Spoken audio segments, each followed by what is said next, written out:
দাঁড়া বাবু নাড়া আছে।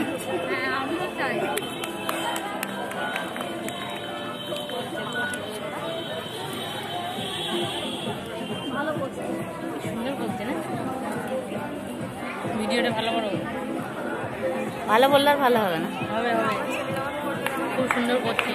ওই দিকে ওই দিকটা গেলে ভালো হতো বলো। ঠিক আছে ঠিক আছে। আমরা এই প্রতিযোগিতার জন্য এদের আমরা বেশি দিন প্রশিক্ষিত করতে পারিনি, তার কারণ আমরা ডাউটে ছিলাম যে আমরা এটা করতে পারবো কিনা। কম্পিটিশনটা খুব কম সময়, মোটামুটি 1 সপ্তাহের মধ্যে এটা তৈরি হয়েছে। মানে এইভাবে কম্বিনেশন ওদের আগে করাইনি আমরা কোনোদিন, কিন্তু এই 1 সপ্তাহের মধ্যে করে ওরা করছে প্রতিযোগিতা।